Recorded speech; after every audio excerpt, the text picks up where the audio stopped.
Saudações, meus caros! No vídeo de hoje nós vamos falar sobre um dos povos indígenas mais importantes da história do Brasil, os Mbiá-Guarani. Esse grupo, que faz parte da grande família linguística dos Guaranis, a principal linha linguística que nós tivemos aqui no Brasil, eles vão se espalhar principalmente pelo litoral da região sudeste e da região sul aqui do Brasil. Depois eles vão se espalhar pelo Rio Grande do Sul, chegando até o interior do Paraguai. E por que esse povo foi tão importante para nós e é tão importante até hoje? Bom, vamos descobrir isso aqui no vídeo. Essas tribos Mbiá-Guarani se espalharam pelo litoral brasileiro, principalmente devido à importância da Mata Atlântica. Como nós veremos a seguir, a diversidade do bioma da Mata Atlântica se tornou fundamental para o modo de vida construído por essas tribos. Então, inclusive, né, essa derivação dos guaranis, essa classificação específica dos guaranis que vão viver na região da Mata Atlântica, esse termo umbiá vai significar justamente essa questão dos habitantes das matas. Então, esses Umbiá-Guarani, eles vão ser especificamente esses guaranis que se desenvolveram no interior da mata, principalmente da Mata Atlântica, né? Se relacionando, então, e protegendo esse bioma, essa grande diversidade de plantas e animais. E essa, então, vai ser a grande importância desse povo, né? Eles vão ser defensores dessa diversidade ambiental que nós tivemos e que nós ainda temos, né, em alguns lugares no Brasil. Apesar da Mata Atlântica ter sido um dos biomas mais atacados, mais devastados, né, ao longo da nossa história, nós ainda temos esse pedaço, né, da nossa natureza que é muito importante para a preservação dessa biodiversidade. Bom, qual é a importância, né, dessa biodiversidade?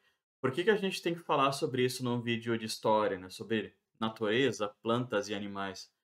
Bom, justamente porque são esses indígenas que vão nos ensinar como conviver com essa natureza e como se aproveitar também dessa natureza de uma forma sustentável, sem destruir ela, né?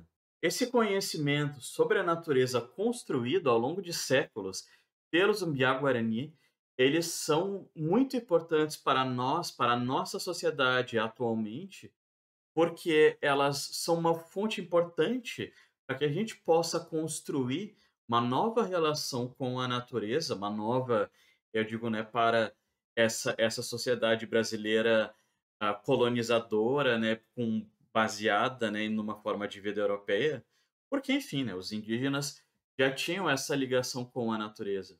Então é nesse sentido, né, de que a sociedade atual se volte, então, para esse conhecimento indígena guardado, né, nesse caso aqui, principalmente pelos Mbiá-Guaranis, para que a gente possa conhecer e saber o valor dessa biodiversidade que nós temos ainda, né, nas matas brasileiras.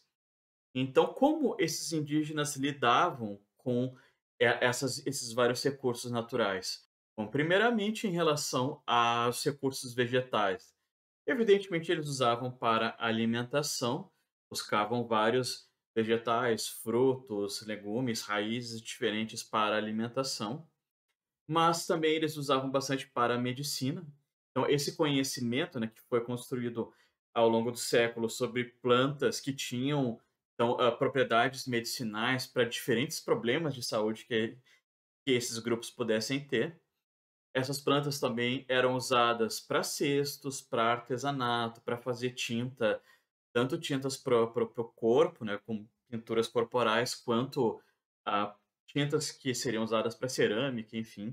E, inclusive, plantas que seriam adequadas para reforçar as moradias, as casas dessas comunidades.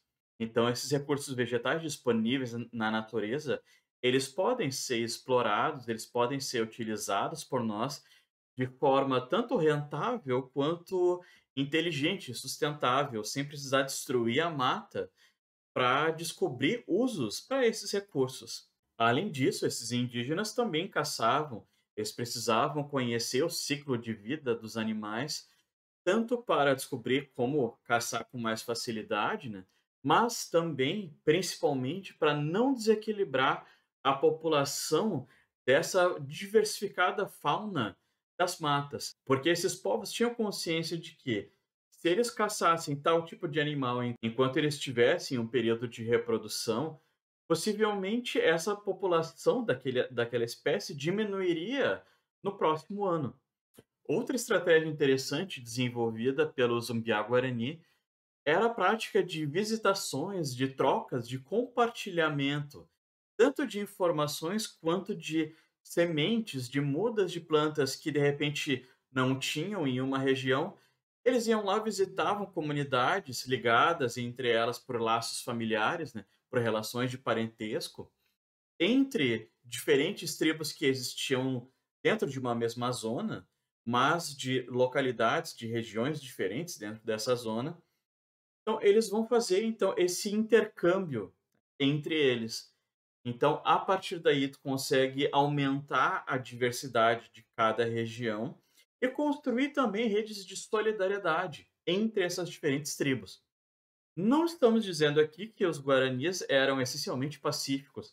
A gente sabe que existia também vários conflitos entre diferentes tribos, Umbiá-Guarani, enfim, como existe em qualquer grupo de seres humanos, né? Vamos ser sinceros. Mas o fato é que essas redes de solidariedade, elas foram muito importantes tanto para a preservação quanto para o aumento dessa diversidade que existia dentro da natureza. E essa imagem que eu coloquei aqui, ela serve muito bem para ilustrar essa grande diversidade de animais e de plantas que nós temos na nossa Mata Atlântica. Então, aqui eu só peguei assim algumas imagens para representar essa diversidade com diferentes tipos de aves, de anfíbios, de plantas, de fungos, inclusive aqui, né, tem alguns. Então, para mostrar essa diversidade que certamente, né, para produção de remédios, para estudos científicos, toda essa diversidade ela é extremamente rica. Por quê? Porque nós temos espécies aqui que são peculiares do Brasil. Então, cabe a nós estudar todas essas espécies e saber se de repente elas podem ser úteis para algum tipo de medicamento. Até a indústria dos cosméticos hoje, né, se aproveita bastante dessas propriedades dessas plantas e mesmo da saliva de alguns animais, do veneno de alguns animais para produção de alguns remédios. Enfim, desde quando os portugueses chegaram aqui no Brasil, os guaranis foram os principais grupos indígenas que foram atacados, que passaram então por tensões com os portugueses. Os Umbiá-Guaranis, como eles viviam ali no litoral, essa tensão foi ainda maior, com epidemias, massacres, com a escravização, a tentativas de catequização, com expropriação, tirando esses indígenas das suas terras, né. Esses vários eventos marcaram então a trajetória da relação dos colonizadores europeus com os indígenas. No caso do Rio Grande do Sul, que esses Umbiá-Guarani vão se espalhar por boa parte do território do estado.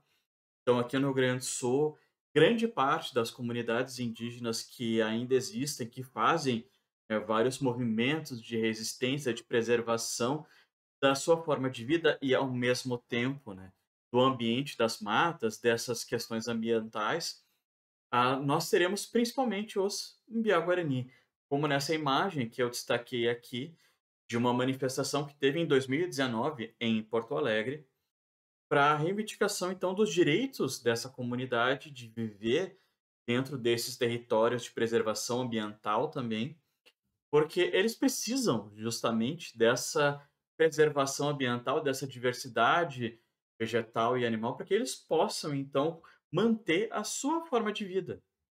Os grupos indígenas hoje eles não querem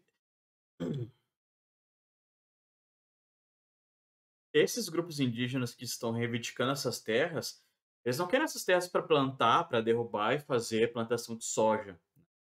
Eles querem manter o modo de vida deles do passado, né, dos antepassados deles, dos avós deles, enfim.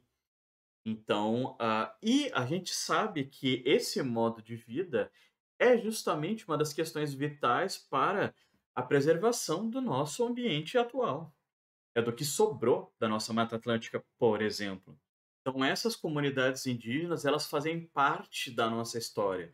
Aqui no estado do Rio Grande do Sul, principalmente, nas tensões que nós tivemos nas clássicas seduções jesuíticas, né, na região dos Sete Povos das Missões, aqui no noroeste do estado, eu coloquei inclusive essa foto aqui de uma ruína das missões de Santo Ângelo, para ilustrar o quanto esses indígenas fizeram parte da nossa história. Eles interagiram com os colonizadores europeus. Então, foi uma interação controlada a partir da catequização forçada que atacou, né, o modo de vida, a cultura dos indígenas, mas a partir daí, então, nós tivemos interações importantes. Interações justamente para que a gente possa, inclusive, repensar o nosso respeito que nós devemos ter às diferentes culturas. Bom, ficamos por aqui. Bons estudos. Abraço.